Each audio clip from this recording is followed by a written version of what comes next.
আচ্ছা, আপনার চোখে ব্যথা, কোথায় ব্যথা? আপনার চোখে যেহেতু ব্যথা, সারা দেহে তো খুব আরাম লাগে, তাই না? অস্থির। আপনার প্রচন্ড মাথা ব্যথা মাঝে মাঝে হয় না আমার ভাইয়েরা? মাথা ব্যথা হয় না আপনাদের? প্রচন্ড মাথা ব্যথা, তো সারা দেহটা তো খুব আরামে আছে না? নাকি চোখে ব্যথা লাগলে, ইনজুরি হলে সারা দেহ সেই ব্যথা অনুভব করে? মাথায় ব্যথা হলে সারা দেহ সেই ব্যথা অনুভব করে কি করে না? ঠিক অনুরূপ ভাবে কাশ্মীরে আমার মুসলিম ভাইরা আক্রান্ত হলে আমাদের হৃদয়ে রক্তক্ষরণ হয় কি হয় না? ফিলিস্তিনে আমার ভাইদের উপর যখন বম্বিং হয়, আমাদের চোখ বেয়ে দাব দাব করে পানি ঝরে কি ঝরে না? আমার রোহিঙ্গা মুসলিম ভাইরা যখন কাঁদে, তাদের সাথে আমরাও কাঁদি কিনা? কেন কাঁদি? কারণ এক দেহ। কথা বুঝে নাই? আওয়াজ করে বলেন, এক দেহ। এই আপনাদের আওয়াজ, হ্যাঁ? ব্যাটারি ফিউজ হয়ে গেছে, পেকুয়ার পোলাপানদের গলায় আওয়াজ নাই।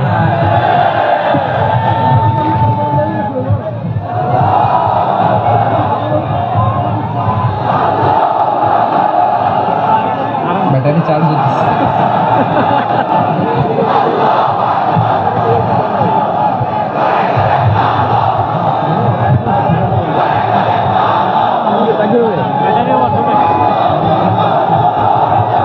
মাশাআল্লাহ মাশাআল্লাহ। না না না, ইয়ে হয় নাই, ফিউজ হয় নাই। ওই বেঙ্গলের ভাষার মধ্যে ঢিল মারলে যা হয় ওরকম হয়েছে। খেপায় তুলছে আমি, ওই যে ফিলিস্তিনের পতাকা উড়াচ্ছে। আমরা এই পেকুয়া ময়দান থেকে ফিলিস্তিনের সাথে, আমার ভাইদের সাথে আমরা সংহতি প্রকাশ করছি। আমরা মুষ্টিবদ্ধ হাতকে উপরের দিকে করে আওয়াজ করে আমার সাথে সাথে পড়ুন, ফ্রি ফ্রি আল-আকসা। একজন ভাই আমরা বাকি থাকবো না, হাত উঁচু করে প্যান্ডেলের সামনে পেছনে আকাশ বাতাস মুখরিত করে আওয়াজ করে পড়ুন, ফ্রি ফ্রি আল-আকসা। আওয়াজ তুলে পড়ুন, free free Al Aqsa, free free Al Aqsa. Palestine will be free from the river to the sea. Palestine will be free. Free free Al-Aqsa. আল্লাহ আমার আল-আকসা ভাইদেরকে মুক্ত করুন। মক্কা মদিনায় যে যেমনি আমরা নামাজ পড়ি, ওই পবিত্র মসজিদের পাশে যেন আমরা নামাজ পড়তে পারি। আল্লাহ তৌফিক দাও। আওয়াজ তুলে, হৃদয় থেকে আওয়াজ তুলে পড়ুন, আমিন। আমরা এক উম্মাহ, এক উৎস থেকে এসেছি। আমরা এক দেহ। আমরা কি? এক দেহ এক প্রাণ। আওয়াজ করে বলুন, এক দেহ এক প্রাণ। তাহলে আমরা এক উম্মাহ, এক উৎস, এক দেহ এক প্রাণ। এবার বিশ্বনবী বলেন, তোমাদের মধ্যে সম্পর্কটা কেমন হবে জানো নাকি? বিশ্বনবী বললেন, সম্পর্কটা কেমন হবে মুমিন ভাইদের মধ্যে? সম্পর্ক কেমন শুনে নাও। আল মুমিনু লিল মুমিনি কাল বুনিয়ান, আল মুমিনু লিল মুমিনি কাল বুনিয়ান ইয়াশুদ্দু বাদুহু বাদা। মুমিনরা হলো বিশাল একটা দেয়ালের মতো, প্রাচীরের মতো, যাদের সম্পর্ক মজবুত, সম্পর্ক যাদের বন্ধন সুদৃঢ় বন্ধন, ইস্পাত কঠিন দেয়ালের মতো, সীসা ঢালা প্রাচীরের মতো আমাদের সম্পর্ক। পড়েন সুবহানাল্লাহ। হৃদয় ঠান্ডা লাগে না? আমি বলতে যেই তো আমার কলিজা ঠান্ডা হয়ে যাচ্ছে। আমরা যে ভাই ভাই, আমাদের সম্পর্কটা কেমন? বিষ্ণু বলেন, তোমাদের সম্পর্ক বড্ড মজবুত সম্পর্ক, তোমাদের বন্ধন বড় সুদৃঢ় বন্ধন, এটা ইস্পাত কঠিন দেয়ালের মতো, সীসা ঢালা প্রাচীরের মতো। সীসা ঢালা প্রাচীরের মতো তোমাদের বন্ধন। একটা দেয়াল প্রাচীর যেমনি একটা part, one part strengthen the other part, তেমনি আমরা এক পার্ট আরেক পার্টকে হেল্প করি, সহযোগিতার হাত বাড়িয়ে দেই। বিশ্বনবী সবশেষ একটা উদাহরণ দিলেন। উদাহরণ কি দিলেন? ওয়াসাব্বাকা বাইনা আসাবিহি। আমার আঙ্গুলগুলো দেখতেছেন? এদিকে কয় আঙ্গুল? এদিকে কয় আঙ্গুল? মোট কয় আঙ্গুল? বিশ্বনবী বলেন, ওয়াসাব্বাকা বাইনা আসাবিহি। এই ডান হাতের 5 আঙ্গুল বাম হাতের 5 আঙ্গুলের ভিতরে সবাই এরকম ঢুকান্ত, ঢুকা এরকম চাপ মারেন। এবার দেখেন মজবুত কিনা। সুবহানাল্লাহ পড়বেন না? বিশ্বনবী বললেন, ডান হাতের 5 আঙ্গুল বা হাতের 5 আঙ্গুলের মধ্যে ঢুকিয়ে দিলে যেমন শক্ত আর মজবুত, মুমিন ভাইদের মধ্যে সম্পর্ক এমন মজবুত। পড়েন সুবহানাল্লাহ। এরকম এরকম পাঁচ আঙ্গুল ঢুকিয়ে এরকম শক্ত করেন, এরকম মজবুত। আল মুমিনু লিল মুমিনি কাল বুনিয়ান ইয়াশুদ্দু বা'দুহু বা'দা ওয়া শাব্বাকা বাইনা আসাবিহি। তাহলে আমরা এক উম্মাহ, আমরা এক উৎস থেকে এসেছি, আমরা এক দেহ এক প্রাণ, আমাদের সম্পর্ক বড় মজবুত। এবার আল্লাহরে বললাম, আল্লাহ আমাদের সম্পর্কটার একটা নাম দিয়া দেন, আমাদের এই চমৎকার সম্পর্কের একটা নাম থাকার দরকার আছে না নাই? রব্বুল আলামিন আমাদের সম্পর্কের একটা চমৎকার নাম দিলেন, নামটা হচ্ছে ভাই ভাই সম্পর্ক। কি সম্পর্ক? ফিল করে না, এই জন্য মুখ দিয়ে বেরোয় না। ভাই ভাই, আমরা কি একে অপরের কি? তো ভাইয়ের যে তুমি ঢিল মারলা একটু আগে যে ঢিল মারলা, পানি মারলা, আল্লাহ আমাদেরকে তুমি মাফ করো। আমরা ভাই ভাই, কিন্তু তাবলীগের দাওয়াতের কাজ করতে যে এক ভাইয়ের হাতে আরেক ভাই খুন হয়, এমন নজরে এই দেশে আছে না নাই? কি করে পারলে তুমি? হ্যাঁ, দিনের প্রচার করতে যে তোমার ভাইয়ের রক্তে তুমি হাত রাঙালে কি করে? আমাদের সম্পর্কের নাম দিয়েছে আল্লাহ তাআলা ভাই ভাই। আমরা বললাম, আল্লাহ আমরা এক উৎসব, এক উম্মত, এক দেহ এক প্রাণ, আমাদের সম্পর্কের একটা নাম দিয়ে দেন। রব্বুল আলামিন বললেন, ইন্নামাল মুমিনুনা ইখওয়াতুন ফাআসলিহু বাইনা আখাওয়াইকুম ওয়াত্তাকুল্লাহ লাআল্লাকুম তুরহামুন। নিশ্চয়ই মুমিনরা হলো ভাই ভাই, নিশ্চয় তোমরা মুমিনরা ভাই ভাই, তোমাদের সম্পর্কের নাম তোমরা পরস্পর ভাই ভাই। এই ভাই ভাইয়ের মধ্যে যদি বিরোধ লাগে তাহলে আপোষ মীমাংসা করে দাও, শান্তি সমঝোতা করে দাও। আল্লাহকে ভয় করো, রহমত নাযিল করবে কে? ভাই ভাইয়ের মধ্যে যদি বিরোধ হয় কি করবেন? আরো লাগাই দিবেন নাকি? হ্যাঁ, মাশাআল্লাহ, মিটাই দিবেন। তোমরা ভাই ভাই, ভাই ভাই বিরোধ হলে আপোষ মীমাংসা করে দাও, শান্তি সমঝোতা করো, মজা নিও। পেকুয়াতে আপনার বাড়ির পাশে আপন দুই ভাই মারামারি লাগছে, আপনি দেখলে কি করেন? অনেকে মজা নেয়, অনেকে কি করে? মজা নেয়, আর একটু লাগে। আবার বলে হাত থাকতে মুখে কি বলে? কপাল পোড়া, কপাল পোড়া। আফসোস তাদের জন্য, কপাল পোড়া। ভাই ভাই ঝগড়া লাগলে বলবেন যে হাত থাকতে মুখে কি, নাকি? কলিজা কাঁপে না আপনার? আপনি যে মজা নেন, আমরা ভাই ভাই, মজা নেওয়া যাবে না, মিলিয়ে দিতে হবে। খুব শান্ত ছিল, আবার দিকে ওঠা বসা করতেছে। আমি আর অল্প কয়েক মিনিট নিব, মিস করবেন। ডিস্টার্ব করলে আমার মাথা থেকে পয়েন্ট ছুটে যাবে। আর যদি আল্লাহর কোরআনের দিকে তাকিয়ে আর কয়েকটা মিনিট স্যাক্রিফাইস করতে পারেন, জীবন উজালা করে দেবে কে? আল্লাহর ওয়াস্তে কয়েক মিনিট এভাবে থাকেন। মুমিনদের আল্লাহ একটা সম্পর্ক জুড়ে দিলেন, সম্পর্কের নাম ভাই ভাই। আমরা সবাই কি? আওয়াজ করে বলেন, আমরা সবাই কি? আল উখুওয়া, ব্রাদারহুড। সুবহানাল্লাহ, কত চমৎকার ইসলাম আমাদেরকে শিখিয়েছে। ভ্রাতৃত্ব তিন ধরনের। পেকুয়ার ভাইয়ের আওয়াজ করে বলেন, কয় ধরনের? একটা হচ্ছে আল উখুওয়া আল ইনসানিয়া, হিউম্যান ব্রাদারহুড, মানবিক দিক থেকে ভাই। যারাই মানুষ তারাই আমার ভাই। পেকুয়ায় হিন্দু পাড়া আছে নাকি? বড়ুয়া পাড়া আছে নাকি? এরাও কিন্তু আমাদের ভাই। এরা কি? কথা কয় না, এরা কি? কোন দিক থেকে? মানবিক দিক থেকে। কারণ তারাও মানুষ, আমরাও এই দিক থেকে ভাই। এটাকে বলে হিউম্যান ব্রাদারহুড, আল উখুওয়া আল ইনসানিয়া। ভ্রাতৃত্বের আরেকটা রূপ হচ্ছে আল উখুওয়া আন নাসাবিয়্যা, রক্তের সম্পর্কের ভাই, আমার আপন ভাই। তিন নম্বর প্রকার হচ্ছে আল উখুওয়া আদ-দীনিয়া, দ্বীনি ভাই। এটা নিয়ে কথা বলতেছি আমি, দ্বীনি ভাই। এই যে পেকুয়া, আজকে লক্ষ মানুষের জনসমুদ্র, আমরা একে অপরের কি ভাই? দ্বীনি ভাই। আওয়াজ করে বলেন তো, কি ভাই? এই দ্বীনি ভাই, মানবিক ভাই, রক্তের সম্পর্কের ভাইকেও ছাড়িয়ে যায়। এটা ফিল করতে হবে। পেকুয়ার জেনজি, এই আমার দ্বীনি ভ্রাতৃত্ববোধ। ফিলিস্তিনে বোমা ফুটলে যে আমি তাহাজ্জুদের জায়নামাজে কাঁদি, কাশ্মীরের ভাইরা আক্রান্ত হলে যে আমার বুক ফেটে কান্না আসে, কারণ আমরা দ্বীনি ভাই। আমরা কি ভাই? দ্বীনি ভাই। সম্পর্কের দিক থেকে এটা সবচেয়ে মজবুত, এটা আমাদেরকে ফিল করতে হবে। সম্পর্কের দিক থেকে এটা কি সবচেয়ে মজবুত? দিনী ভাই, বদরের প্রান্ত, এদিকে কোরাইশরা, এদিকে মুসলিমেরা। কোরাইশের মধ্যে, কোরাইশ গোষ্ঠীর মধ্যে অনেকে আছে বাবা, তার কলিজার টুকরার ছেলে মুসলিম সেনাবাহিনীর এদিকে দাঁড়ানো, মুখোমুখি দুইটা ব্যাটালিয়ন সেনাবাহিনী, কোরাইশদের বাহিনী, মুসলিম বাহিনী। কোরাইশদের এখানে বাবা, এইখানে ছেলে। কোরাইশদের এখানে ছেলে, এখানে বাবা। ইসলাম তাদেরকে পৃথক করেছে। আর মুসলিম সেনাবাহিনীর মধ্যে কেউ কাউরে চিনে না, কেউ আনসার, কেউ মুহাজির, কেউ ছোট, কেউ বড়, কেউ দাস, কেউ মালিক, সব মিলেমিশে একাকার। কিসে তাদেরকে আবদ্ধ করলো? এই দ্বীনি ভ্রাতৃত্ব। চিল্লায় বলো ঠিক কিনা? এজন্য আল্লাহ বলেন, ইন্নামাল মুমিনুনা ইখওয়াতুন ফাসলিহু বাইনা আখাওয়াইকুম ওয়াত্তাকুল্লাহা লাআল্লাকুম তুরহামুন। খবরদার শুনে রেখো, তোমরা মুমিনরা হলো ভাই ভাই। পেকুয়ার ভাইরা আওয়াজ করে বলো আমরা কি? আর জোরে বলো আমাদের সম্পর্ক কি? ভাই ভাই সম্পর্ক। ফাসলিহু বাইনা আখাওয়াইকুম। যদি ভাইয়ে ভাইয়ে বিরোধ হয়, মজা নিও না।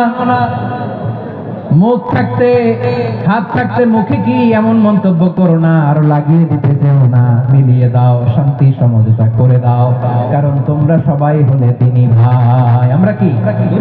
দিনী ভাই। মিলিয়ে দিবেন।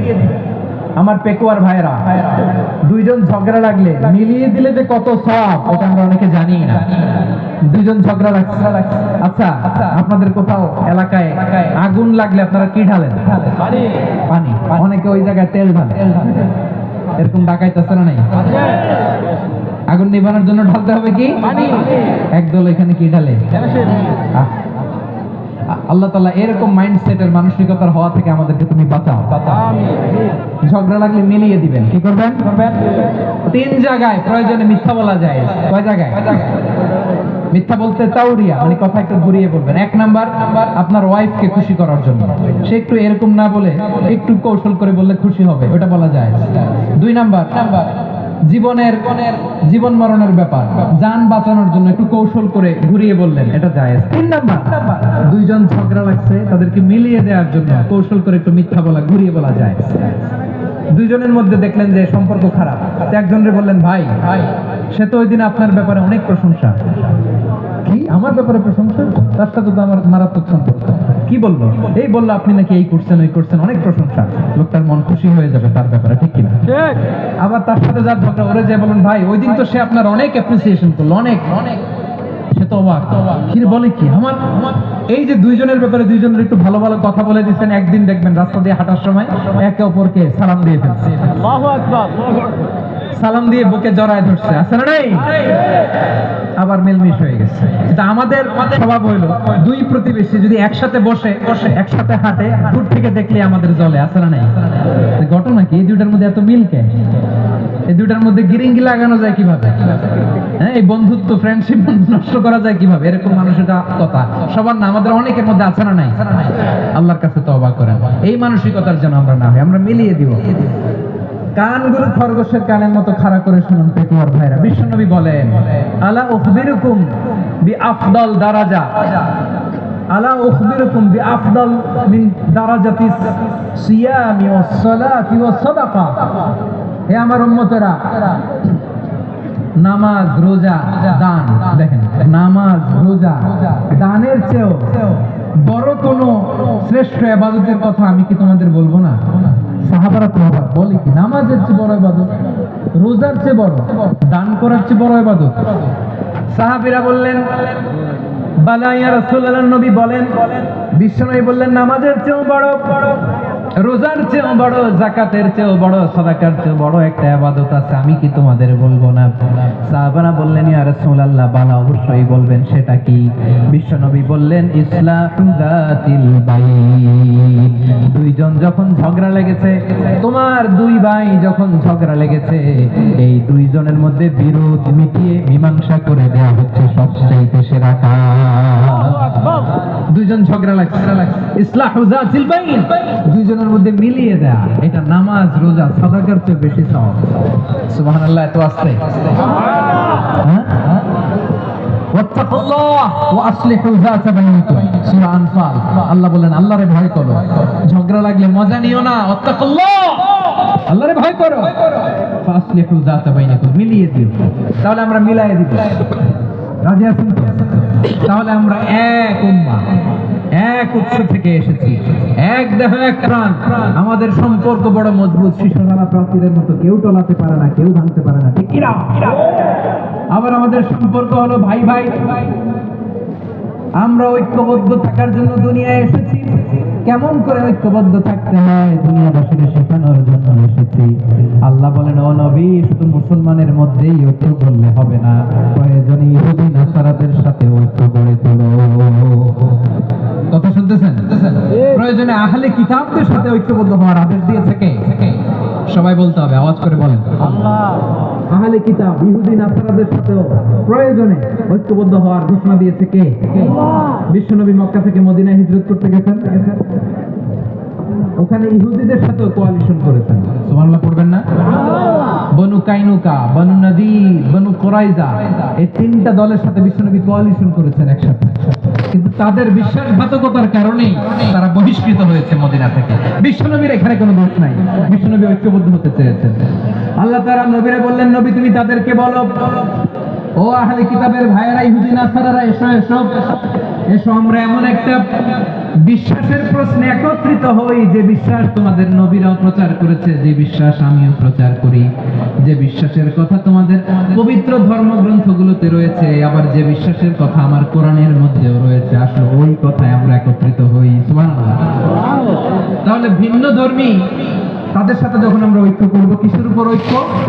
একটা কমন ফেইথ, একটা মৌলিক বিশ্বাসের উপর ঐক্য। আল্লাহ তাআলা বলছেন, কুলিয়া আহলাল কিতাবি তাআলাউ ইলা কালিমাতিন সাওয়াইন বাইনানা ওয়া বাইনাকুম আল্লা না'বুদা ইল্লাল্লাহ ওয়া লা নুশরিকা বিহি শাইআ ولا يتخذ بعضنا بعضا أربابا من دون الله فإن تولوا فقولوا اشهدوا بأننا مسلمون. الله أكبر. রব্বুল আলামিন বিশ্বনবীকে ডেকে বললেন, নবী তোমার প্রতিবেশী ইহুদিদেরকে ডেকে বলো, তাআলাউ ইলা কালিমাতিন সাওয়াইন বাইনানা ওয়া বাইনাকুম, ও ইহুদিরা আসো, এক টেবিলে বসি, আসো এমন একটা কথার উপরে আমরা সবাই একমত হয়ে যাই, যেই কথা তোমরাও মানো আমরাও মানি, সেটা হচ্ছে আল্লাহ ছাড়া আমরা কারো ইবাদত করব না, আমরা সবাই মিলে ইবাদত করি একজনের, তিনি কে? আল্লাহ ছাড়া কারো ইবাদত চলবে না, আল্লাহর সাথে আমরা শরীক করব না, আল্লাহ ছাড়া নিজেরা নিজেদেরকে রব হিসেবে মানব না। এই তিনটা বিষয়ে যদি একমত হও, তবে আমরা একসাথে বসি, আমরা ঐক্যবদ্ধ হয়ে পড়ি। সুবহানাল্লাহ। তাহলে দেখেন, ঐক্য কি শুধু মুসলমানদের মধ্যে না, প্রয়োজনে অন্য ধর্মের সাথে ঐক্যবদ্ধ হতে হয়। শেষ, আপনাদের ওয়াজ শেষ নাকি? হ্যাঁ, আমরা শেষ করে দিই, অনেক রাত হয়েছে, বসতেছে এরকম ওঠা বসা কেন রে ভাই? এজন্যই বড় মাহফিল গুলো পছন্দ হয় না। লক্ষ লক্ষ মানুষ আসবে, ওঠা বসা, ধাক্কা ধাক্কি, মারামারি, পুরো মাইন্ডসেটটাই নষ্ট করে দেয়। আল্লাহর ওয়াস্তে করে বলার পর এরপরে উঠতেছে, দাঁড়াচ্ছে। কে বলছে আপনাদেরকে 2 দিন আগে আসতে? রাতে মাহফিল বা দুপুরে মাহফিল, সকালবেলা চলে আসবেন, দুপুরে চলে আসবেন, জায়গা নাই পিছনে একটু দেখে চলে যাবেন। এই যে আগামীকালে তো এটা ইউটিউবে চলে যাবে, এই যে মুনকার নাকির কিরামান কাতিবিন, শত শত হাজার হাজার চলে আসছে, এরা রেকর্ড করে কালকে ছেড়ে দিবে, পেয়ে যাবেন তো। এইখানে ধাক্কা ধাক্কি, মারামারি, ওঠা বসা, এটা ঠিক না। নিয়ম হচ্ছে যারা আসছেন শেষ পর্যন্ত বসে থাকবেন। এটা কোরআনের মাহফিল, কোরআনের মাহফিলের কোনো আদবই আমরা রক্ষা করতে পারি না। আল্লাহ আমাদেরকে মাফ করুন, আল্লাহ ক্ষমা করুন। ধাক্কা ধাক্কি, মারামারি করে, ওঠা বসা করে মাহফিলের সৌন্দর্য আমরা নষ্ট করে দিচ্ছি। আল্লাহর রাস্তায় কয়েকটা মিনিট বসেন। আমি মনে করতেছি এই কথাগুলো খুব গুরুত্বপূর্ণ। মাত্র আর 2-1টা কথা বলে আমি শেষ করে দেবো ইনশাআল্লাহ, আর দেরি করবো না। 2-1 মিনিট একটু বসেন, একটু বসেন, মেহরবানি করে। প্রিয় ভাইরা, ঐক্য, আমার দিকে তাকান। আল্লাহর রাস্তায় মুখ দিয়ে একটা আওয়াজ উচ্চারণ করবেন, আল্লাহর রাস্তায়। চলে যেতে চাইলে চলে যান। আল্লাহর রাস্তায় শব্দটা যদি কারো কানে যায়, আল্লাহর নামের ওসিলায়, আল্লাহর ওয়াস্তের মুখ দিয়ে আওয়াজ করবেন, আমার দিকে তাকান, আল্লাহর ওসিলায়, আল্লাহর ওসিলায়। যদি পরিস্থিতি কখনো এমনও হয় শিরকের আড্ডাখানা, আপনি ঐক্য প্রতিষ্ঠার জন্য, ঐক্য রক্ষার জন্য শুধু তাওহীদের দাওয়াত দিবেন, ওইখানে আক্রমণ করবেন না, এটা কোরআনের নীতি। কথা বুঝতে পেরেছেন? সামনে শিরকের কি কথা কয় না, শিরকের কি আড্ডাখানা, আখড়া। কিন্তু ঐক্য বজায় রাখার জন্য, গৃহযুদ্ধ এড়ানোর জন্য আপনি শুধু এটা যে শিরক, এটা হারাম, এটা থেকে তোমরা বেঁচে থাকা, শুধু দাওয়াত দিবেন, আপনি আক্রমণ করবেন না, এটা কোরআনের বিধান। সুবহানাল্লাহ কইবেন না? এই চমৎকার ঘটনাগুলো আপনারা শোনাইতে পারবো এরকম বিশৃঙ্খলা করলে। মূসা আলাইহিস সালাম আল্লাহর সাথে সরাসরি কথা বলতেন, ওয়া কাল্লামাল্লাহু মূসা তাকলিমা। সুবহানাল্লাহ পড়ুন, আওয়াজ করে সবাই বলেন সুবহানাল্লাহ। এখন বনি ইসরাইল হচ্ছে পৃথিবীর সবচেয়ে গোয়ার জাতি। তারা বলে, মূসা তুমি যে আল্লাহর সাথে কথা বলো আমরা তো দেখি না, তুমি যে কথা বলো আমরা তো শুনি না, তো কি করতে হবে? বনি ইসরাইল বলে, আমাদের মধ্য থেকে 70 জন নিয়ে যাইতে হবে তোর পাহাড়ে। ওরা আইসা যদি কয় হ্যাঁ আমরা শুনছি, তাহলে বিশ্বাস করবো। কত বড় ডাকাত দেখছেন বনি ইসরাইল। এদের যে গোয়ার জাতি নাই, এত গোয়ার তুমি করেছো মুসা আলাইহিস সালামের সাথে। তুমি যে আল্লাহর সাথে কথা বলে আমরা তো দেখি, কি করবো? 70 জন আমাদের বন্ধু বান্ধব যে দেখে তারা বললে ওকে 70 জন, 70 জন নিয়ে গেল। মুসা আলাইহিস সালাম হারুন আলাইহিস সালামকে খেলাফা দিয়ে গেলেন, আল্লাহ ওনাকে নবী বানালেন। মুসা আলাইহিস সালাম বললেন, হারুন খবরদার, বনি ইসরাইলের মধ্যে তাওহীদের বাণী প্রচার করবা, ঐক্য ধরে রাখবা, বিচ্ছিন্ন হতে দিবা না। চলে গেছে। এইদিকে বনি ইসরাইলের এক দুষ্ট লোক ছিল, নাম সামিরি। কি নাম? সামিরি। সে সবাইরে বলল তোমাদের স্বর্ণগুলো ফালাও। স্বর্ণগুলো ফেললো, বনি ইসরাইলের স্বর্ণগুলোকে গলিয়ে সে একটা গরুর বাচ্চা বানালো। গোবৎস। কিসের বাচ্চা? দেখেন গরুর পূজা কিভাবে শুরু হয় পৃথিবীতে প্রথম, গোবৎস পূজা, গরুর বাচ্চার পূজা কিভাবে। সে স্বর্ণ গলি গরুর বাচ্চা করে জিবরাইল আলাইহিস সালাম যে জমিনে এসেছিলেন, ওই ফেরেশতার পায়ের নিচে একটু মাটি সে বুদ্ধি করে প্যাকেটে রেখে দিয়েছিল। সে গরুর বাচ্চা বানায় স্বর্ণ দিয়ে গলিয়ে ওই মাটি এটার মধ্যে ঢুকাই দিচ্ছে ভেলকে দেওয়ার জন্য। স্বর্ণ দিয়ে বানানো গোবৎস গরুর বাচ্চার গায়ে যখন সেই মাটি ছুড়ে দেওয়া হলো, এখন বাছুরের ভেতর থেকে ভ্যাঁ ভ্যাঁ আওয়াজ আসতেছে। কি আসতেছে? সবাই তো অবাক। সামিরি বলে, আরে তোমরা যে 70 জন দিয়ে মুসা আলাইহিস সালামরে পাঠাইছো ওইদিকে, এত ঘুরতেছে, আল্লাহরে খুঁজে পায় না, আল্লাহ তো এটার ভিতরে ঢুকছে। নাউজুবিল্লাহ বলবেন না? তোমরা যে 70 জন দিয়ে পাঠাইলা, 70 জন নিয়ে মুসা আলাইহিস সালাম খালি ঘুরতেছে, আল্লাহরে পায় না। পাবে কেমনে? আল্লাহ তো নাউজুবিল্লাহ এটার ভিতরে। সিজদা দাও, এই সিজদা দিয়ে আল্লাহর নবী হারুন আলাইহিস সালাম বললেন, খবরদার, এটা সুস্পষ্ট শিরক। আল্লাহ সব গুনাহ মাফ করে, শিরকের গুনাহ মাফ করে না। খবরদার, তোমরা থামো। কে শুনে কার কথা? এই যে যেমন এখন আপনারা আমার কথা শুনতেছেন না, শুনতেছেন? হারুন আলাইহিস সালাম বললেন, খবরদার, এই শিরকি কাজে তোমরা সংযুক্ত হয়ো না। তোমাদের কি মনে নাই আমার ভাই মুসা আলাইহিস সালাম কি বলছে? আল্লাহ শিরক মাফ করে না। খবরদার, শিরক করো না, আল্লাহরে ভয় করো। হারুন আলাইহিস সালাম তাদেরকে বুঝালেন, শিরক করো না, আল্লাহরে ভয় করো।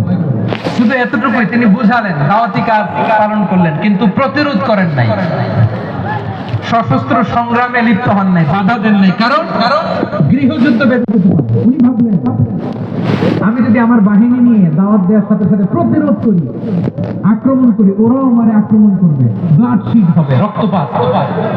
এমন অবস্থা হবে বনি ইসরাইলের মধ্যে যেটা হয়তো আমার ভাই মুসাও কন্ট্রোল করতে পারবে না। সুবহানাল্লাহ বলেন না? এক একজন নবীকে আল্লাহ তাআলা কি ইন্টেলেক্ট দিয়ে পাঠিয়েছেন। তিনি ভাবলেন, আমি দাওয়াতি কাজটাই করি, এটা যে হারাম এটা থেকে শুধু বারণ করি, কিন্তু প্রতিরোধ না করি। আমি যদি ঐক্য ধরে রাখতে পারি, বাকিটা আমার ভাই সামলে নেবে। হারুন আলাইহিস সালাম প্রতিরোধ করলেন না। বনি ইসরাইলের মধ্যে গৃহযুদ্ধ বেঁধে যাওয়ার আশঙ্কায় প্রতিরোধ করলেন না, আক্রমণ করলেন না, শুধু দাওয়াত দিলেন। ইন দা মিন টাইম মুসা আলাইহিস সালাম আল্লাহর সাথে কথা বলে যখন ফিরে আসলেন, দেখলেন বনি ইসরাইলের অধিকাংশ লোক মুশরিক হয়ে গেছে। মুশরিক হয়ে গেছে। মুসা আলাইহিস সালাম রেগে গেলেন। রেগে প্রথমে বনি ইসরাইলদেরকে অ্যাটাক না করে ভাইয়ের দাড়ি ধরলেন, হারুন আলাইহিস সালামের দাড়ি ধরলেন।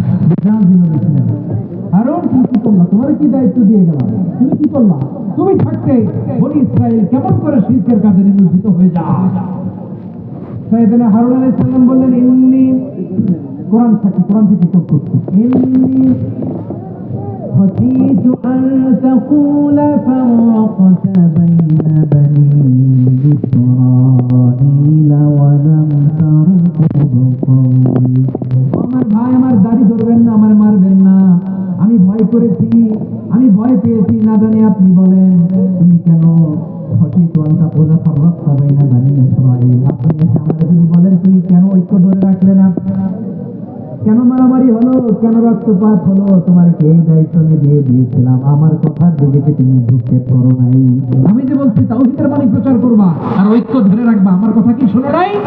আপনি আমার ধমকাবেন, এই জন্য আমি প্রতিরোধ করি নাই, আক্রমণ করি নাই, গৃহযুদ্ধ আটকানোর জন্য, কিন্তু আমি দাওয়াত দিয়েছি। ঐক্য ধরে রেখেছেন।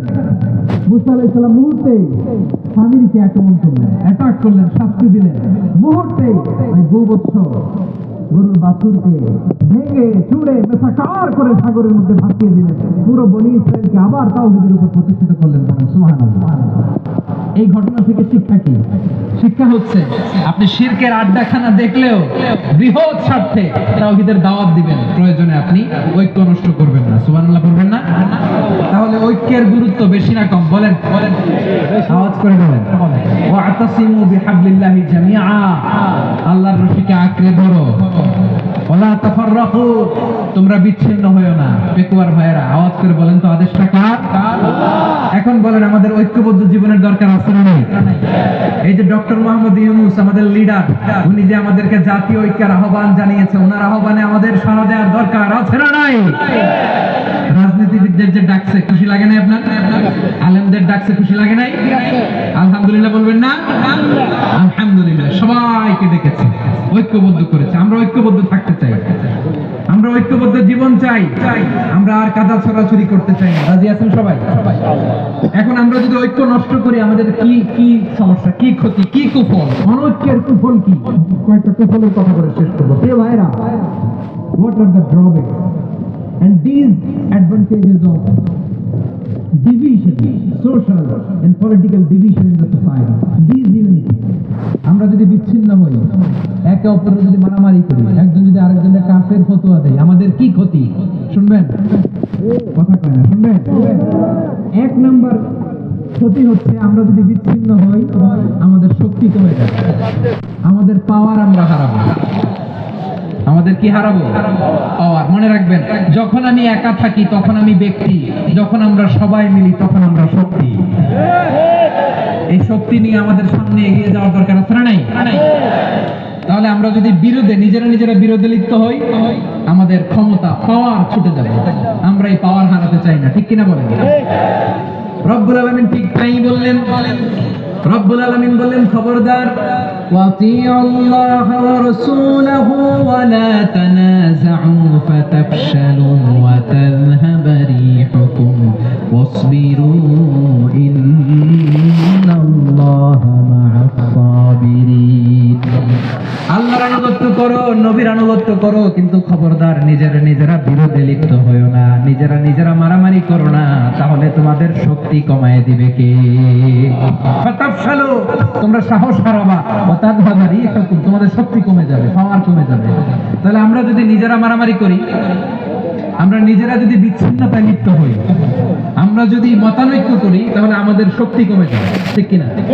আমরা শক্তি কমাবো। আচ্ছা, ছোট্ট একটা বাঁশের কঞ্চি যদি আপনারা দেয়, পায়ের মধ্যে ধাক্কা দিয়ে ভাঙতে পারবেন না? এরকম বাঁশের কঞ্চি যদি 20টা একসাথে জোড়া লাগায় দেয়, ভাঙতে পারবেন? কথা বোঝে নাই মনে হয়। চিকন একটা বাঁশের কঞ্চি দিলে ভাঙা যাবে না? এরকম চিকনই 20টা বাঁশের কঞ্চি একসাথে লাগাই দিলে ভাঙতে পারবেন? কারণ যখন আমি একা থাকি তখন আমি ব্যক্তি, যখন আমরা সবাই মিলি তখন আমরা শক্তি। আমরা যেন শক্তি না হারাই, আমরা বিরোধে লিপ্ত হলে আমাদের শক্তি কমে যাবে। এই হচ্ছে 1 নম্বর ডিসঅ্যাডভান্টেজ। 2 নম্বর ডিসঅ্যাডভান্টেজ হচ্ছে আমরা নিজেরা বিরোধে লিপ্ত হলে অন্যরা আমাদের মাথায় কাঁঠাল ভেঙে ঢেকে দেয় না। কথা বলে নাই? আমরা যদি বিরোধে লিপ্ত হই তাহলে পরাশক্তিগুলোর সুবিধা, তখন আমাদের কাউকে দিতে হবে ট্রানজিট, কাউকে দিতে হবে সেন্ট মার্টিন, কাউকে দিতে হবে দেশের অর্ধেক। চিল্লায় বলো ঠিক কিনা? নিজেরা নিজেদের প্রবলেম সলভ করার ক্যাপাসিটি আমাদের আর থাকবে না। আমরা যদি বিরোধে জড়াই, আমার কলিজার টুকরা পেকুয়ার ভাইরা, আমরা বিরোধ করব না, আমরা বিচ্ছিন্ন হব না। নিজেরা বিরোধে জড়ালে পরাশক্তিগুলো আমাদের মাথায় কাঁঠাল ভেঙে খায়। তখন ভারতের পিছনে দৌড়াতে দৌড়াতে, আমেরিকার পিছনে দৌড়াতে দৌড়াতে আমাদের জুতার তলা ক্ষয় হইয়া যাইবে। নিজেরা নিজেদের প্রবলেম সলভ করা যাবে না। আমরা যদি অন্যের পিছনে না দৌড়াতাম আর এই বিরোধকে থামাতে পারতাম, বাংলাদেশ আজকে যেখানে আছে তার কমপক্ষে 50 জন সামনে থাকতে চলে আসবে, ঠিক কি না?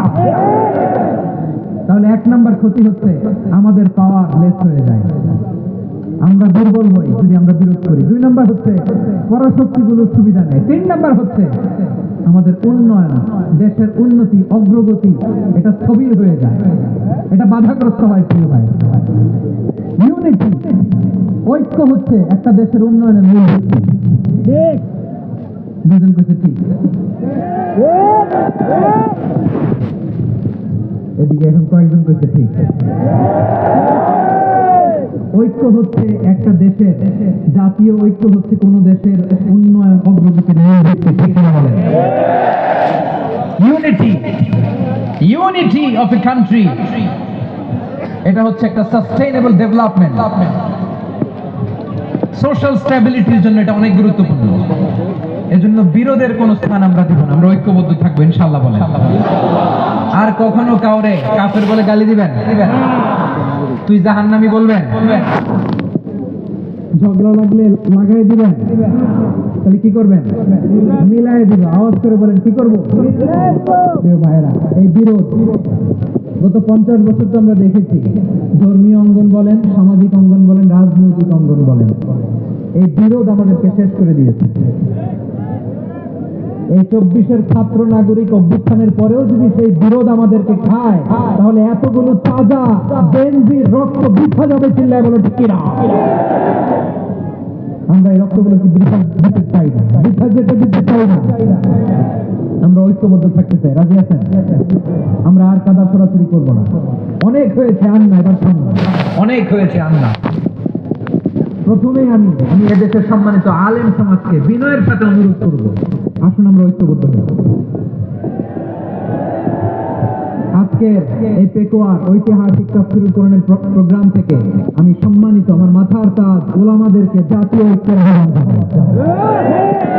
পেকুয়ার এই ঐতিহাসিক তাফসীরুল কোরআনের প্রোগ্রাম থেকে আমি আমার সম্মানিত রাজনৈতিক ব্যক্তিবর্গদেরকে জাতীয় ঐক্যের আহ্বান জানাই। অনেক হয়েছে আন্না, আধিপত্যবাদকে রুখে দিতে হলে, বাংলাদেশের বিরুদ্ধে যে কোনো ধরনের ষড়যন্ত্রকে রুখে দিতে হলে জাতীয় ঐক্যের কোনো বিকল্প নাই। চিন্তায় বলে ঠিক না?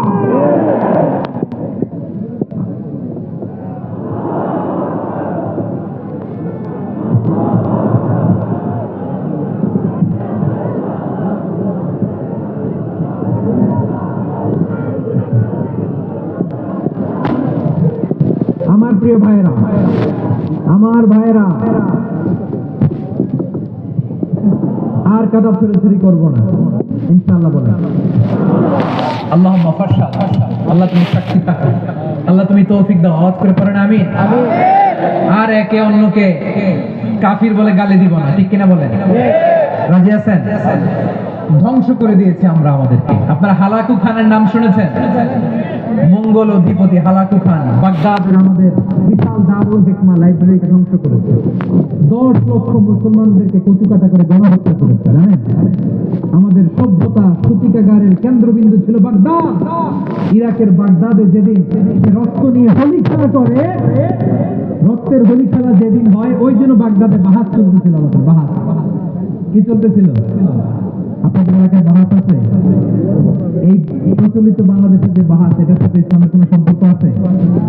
এই পর্যন্ত বাহাসের পরে পরাজয় বরণ করছে এরকম কোন দল আপনারা পাইছেন? আমি পাই নাই। প্রত্যেক দলই বাহাসের পরে সংবাদ সম্মেলন করে বলে আমরা জয়লাভ করিয়াছি, ওনারা পাইয়া করিয়াছি। আছে না নাই? কারণ সত্য জানার জন্য, সত্য মানার জন্য আসে না, তো নিজের জ্ঞান জাহির করার জন্য বাহাস করে।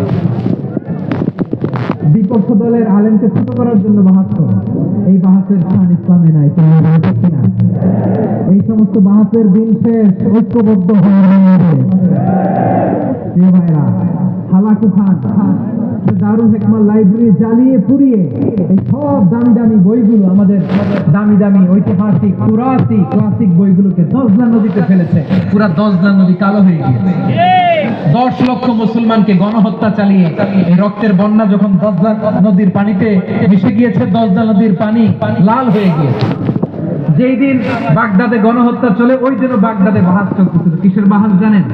মেসওয়াক, ডান মারি থেকে করা সুন্নাহ, এটা আমরা জানি। এখন কি উপরের মারি না নিচের মারি? বাহাসের বিষয়। এই বাহাস করবেন আপনারা? বিশ্ব যখন এগিয়ে চলেছে, আমরা তখন বসে বিবি তালাকের ফতোয়া খুঁজেছি কোরআন হাদিস বসে। তালাক ইসলামের অনেক গুরুত্বপূর্ণ অঙ্গ। তালাক কোরআনের একটা সূরা। কিভাবে তালাক হবে না হবে আমাদের ফুকাহায়ে ইকরাম, আমাদের আকাবেররা সব বলে গিয়েছেন, সব জানা। আপনি হয় এটা মানবেন, নয় ওইটা নিয়ে বাহাসের দরকার নাই, ওইটা নিয়ে মারামারি ইসলামে নাই। আওয়াজ করে বলেন ঠিক না? এখন পেকুয়ার ভাইরা, শেষ কথা বলি, আওয়াজ করে বলেন আমরা ঐক্যবদ্ধ হতে চাই কি চাই না? চান? এই যে আমি বিনয়ের সাথে আলেম সমাজকে জাতীয় ঐক্যের আহ্বান জানালাম, এটার সাথে আপনারা সংহতি প্রকাশ করেছেন? বিনয়ের সাথে আজকের এই পেকুয়ার ময়দান থেকে আমাদের রাজনৈতিক নেতৃবৃন্দদেরকে জাতীয় ঐক্যের আহ্বান জানাই, আপনারা সংহতি প্রকাশ করেছেন? এখন এটা রোডম্যাপ কি, কিভাবে আমরা ঐক্য প্রক্রিয়াতে এগিয়ে যাব? শেষ কথা বলি, একেবারে সহজ। আমাদের ওলামা মাশায়েখদেরকে, আমার মাথার তাজ, তাদেরকে আমরা বলি, এই যে আমরা ঐক্যবদ্ধ হই নাই, আমরা কি বড় কিছু অর্জন করে ফেলছি? বলেন, আমরা কি খুব পাওয়ার সম্মানের জায়গায় আছি? খুব স্ট্রেংথের জায়গায় আছি? তো কিছুই তো নাই। আপনি ঐক্যবদ্ধ হইলে সমস্যা কোথায়? এমন তো না ঐক্যবদ্ধ না হওয়ার কারণে এতদিন আপনার অনেক কিছু ছিল, ঐক্যবদ্ধ হলে আপনি হারাবেন, এমন তো না। তো কিছুই যেহেতু আপনার নাই, আমার নাই, ঐক্যবদ্ধ হলে আমরা সমস্যা কোথায়? ঐক্যবদ্ধ হয়েই দেখি না, ঠিক কিনা? ঐক্যবদ্ধ হওয়ার দুইটা ওয়ে। রাজনৈতিক ঐক্য কিভাবে হবে? রাজনৈতিক সম্মানিত নেতারা ঠিক করবেন। আলেমরা কিভাবে ঐক্যবদ্ধ হবেন? শেষ কথা বলে শেষ করছি, খুব গুরুত্বপূর্ণ। This is the punching line. এদিকে তাকান। ঐক্য হবে দুইটা পদ্ধতিতে। একটা হচ্ছে কমন গ্রাউন্ড নিয়ে, বেসড অন কমন গ্রাউন্ড। যেমন ধরেন, আমরা নামাজ কায়েম করতে চাই, জামাত ইসলাম এই কথার উপর একমত আছে না নাই? নামাজ কায়েম হোক, একমত না জামাত ইসলাম? হেফাজত একমত না? ইসলামী আন্দোলন একমত না? তাবলীগের ভাইয়েরা একমত না? পীরের মুরিদেরা একমত না? আপামর তাওহীদি মুসলিম জনতা একমত না? তাহলে নামাজ কায়েম করতে হবে, নামাজ কায়েম করতে হবে, এই কমন গ্রাউন্ডে আমরা সবাই একমত, ঠিক কিনা? যাকাত আদায় করতে হবে, সবাই একমত, ঠিক কিনা? কথা নাই। যাকাত আদায় করতে হবে, সবাই একমত, ঠিক কিনা? নারীদের পর্দা করতে হবে, শালীন পোশাক পরতে হবে, একমত সবাই, ঠিক কিনা? বৈষম্য বিরোধী বাংলাদেশ চাই, সবাই একমত, ঠিক কিনা? মেরিটোক্রেসি, আর কোন মামা চাচার ফোনে পদ দিলে হবে না, মেধার ভিত্তিতে সবগুলো পদ ঠিক করতে হবে, ঠিক কিনা? আমরা একমত না? স্বাধীনতা সার্বভৌমত্বের প্রশ্নে আমরা সবাই একমত, ঠিক না? আমার নবীরে গালি দিলে রাষ্ট্রীয়ভাবে সর্বোচ্চ শাস্তি তার নিশ্চিত করতে হবে, ঠিক না?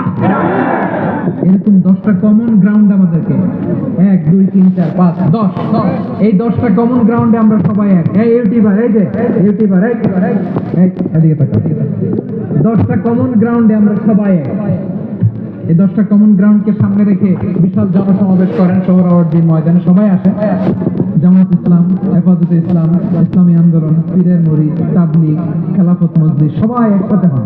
তাহলে সবাই জানবে যে এই 10টা বিষয়ে আমরা একমত। বলেন, এই ঐক্যতে আপনার দরবার যাবে, দরবার নষ্ট হবে, আপনার দল নষ্ট হবে, আপনার আকীদা নষ্ট হবে, আমার মাথার তাজ সম্মানিত ওলামায়ে একরাম, এই 10টা কমন গ্রাউন্ডে যদি এক হন, আপনার আকীদা নষ্ট হবে। আপনার আকীদা আপনার, আমার আকীদা আমার, আপনার দল আপনার, আমার দল আমার, আপনার পলিসি আপনার, আমার পলিসি আমার, কারো কিছু নষ্ট হবে না।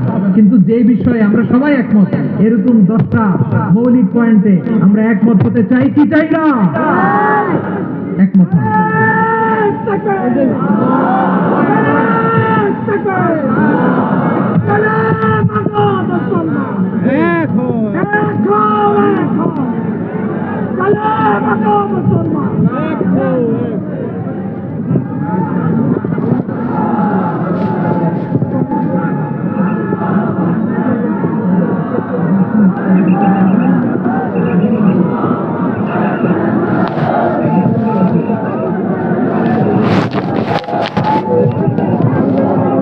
আমার ফেকোয়ার ভাইরা, তাহলে ঐক্যবদ্ধ হওয়ার 1 নম্বর পদ্ধতি based on common ground. Common ground, এতে কারো কোনো লস নাই, কারো কোনো ছাড়ও দেওয়া লাগবে না, কারো দরবারও যাবে না, কারো দলও নষ্ট হবে না, কারো আকীদাও নষ্ট হবে না। আমার আকীদা আমার, আমার দল আমার, আমার সব ঠিক আছে। শুধু এই বিষয়ে আমি একমত, তুমি একমত, তুমি একমত, তো আমরা সবাই একসাথে বসে জানান দেই যেগুলোতে আমরা একমত, শোডাউন করি। বাংলাদেশের যে কোনো মহাসমাবেশকে সেই দিনের মহাসমাবেশ ছাড়িয়ে যাবে, চিল্লায় বলো ঠিক কিনা। এরপর জেলায় জেলায় বিভাগীয় বিভাগীয় আপনারা ওয়ার্কশপ করেন, সেমিনার করেন, আইস ব্রেকিং প্রোগ্রাম করেন। এইভাবে আমাদেরকে আগাতে হবে। তাহলে number 1 common ground base, number 2 issue base, issue ভিত্তিক ঐক্য। যখনই জরুরি কোনো ইস্যু আসবে আমরা ঐক্যবদ্ধ হব। রাজি আছেন সবাই? সবাই রাজি আছেন? আল্লাহ তাআলা আমাদের সবাইকে ঐক্যবদ্ধ জীবন ধারণের তৌফিক দান করুক, আমরা পড়ি আমিন। আজকের এই তাফসীর প্রোগ্রামকে আল্লাহ কবুল করুক, আমরা পড়ি আমিন। এই যে আমাদের যে ভাইরা এই 24-এর ছাত্র নাগরিক অভ্যুত্থানে শহীদ হলো, আল্লাহ তাদের শাহাদাতকে কবুল করুক, আমরা পড়ি আমিন। এই আপনাদের ঐক্যবদ্ধ হওয়ার নমুনা। বসেন, এটা কি আদব হয়েছে? আদব আমি উঠছি, আমি না উঠলে আপনারা উঠতে পারবেন? তো এই লিপ সার্ভিসের তো কোনো দরকার নেই। বসেন বসেন বসেন। ওয়াসিম পেকুয়া, আহসান হাবিব চকরিয়া, তারা এই 24-এর ছাত্র নাগরিক অভ্যুত্থানে শহীদ হয়েছে। আমরা তাদের শাহাদাতের সর্বোচ্চ মাকাম আল্লাহর কাছে কামনা করি। আওয়াজ করে বলেন আমিন। প্রিয় ভাইরা, আমরা 52-র ভাষা আন্দোলনে ঐক্যবদ্ধ হয়েছিলাম, 71-এর স্বাধীনতা সংগ্রামে ঐক্যবদ্ধ হয়েছি, 24-এর ছাত্র নাগরিক অভ্যুত্থানে ঐক্যবদ্ধ হয়েছি। জাতীয় ঐক্যের এই 3 শক্তিশালী উদাহরণ আমাদের সামনে আছে। আমরা আগামীর বাংলাদেশ বিনির্মাণেও এভাবে জাতীয় ঐক্য করতে চাই। চিল্লায় বলেন ঠিক কি? পুরা দেশবাসীর কাছে আমি জাতীয় ঐক্যের আহ্বান জানিয়ে পেকুয়ার এই প্রোগ্রাম থেকে আমি বিদায় নিচ্ছি। হাদা মা ইনদি ওয়াল ইলমু ইনদাল্লাহ আলাইহি তাওয়াক্কালতু ওয়া ইলাইহি উনীব। সুবহানাকাল্লাহুম্মা ওয়া বিহামদিকা আশহাদু আল্লা ইলাহা ইল্লা আনতা আস্তাগফিরুকা ওয়া আতুবু ইলাইক। ربنا ظلمنا أنفسنا وإن لم تغفر لنا وترحمنا لنكونن من الخاسرين. ربنا آتنا في الدنيا حسنة وفي الآخرة حسنة وقنا عذاب النار. আল্লাহ, পেকুয়ারে বিশাল তাফসীরুল কোরআনের জনসমুদ্রকে তুমি কবুল আর মঞ্জুর করে নাও। রব্বুল আলামিন, ঐক্যবদ্ধ জীবন ধারণের উপর যে আলোচনা করলাম, এই আলোচনার উপর তুমি আমাদেরকে আমল করার তৌফিক দান করো। আমরা দেশ মাতৃকাকে রক্ষা করতে যে, দেশের স্বাধীনতা সার্বভৌমত্ব রক্ষা করতে যে জাতীয় ঐক্য গঠন করতে পারি তৌফিক দাও। আমিন। রব্বুল আলামিন, আমাদের সকল মৃত আত্মীয় স্বজনকে তুমি মাফ করে দাও। আমিন। রব্বুল আলামিন, আমাদের মাওলানা শহীদুল্লাহ স্মৃতি সংসদের উদ্যোগে আজকের এই প্রোগ্রাম, মাওলানা শহীদুল্লাহ পাশে কবরে শুয়ে আছে, আল্লাহ তার কবরটাকে তুমি জান্নাতের বাগান বানিয়ে দাও। রব্বানা তাকাব্বাল মিন্না إنك أنت السميع العليم وتب علينا يا مولانا إنك أنت التواب الرحيم. سبحان ربك رب العزة عما يصفون وسلام على المرسلين والحمد لله رب العالمين.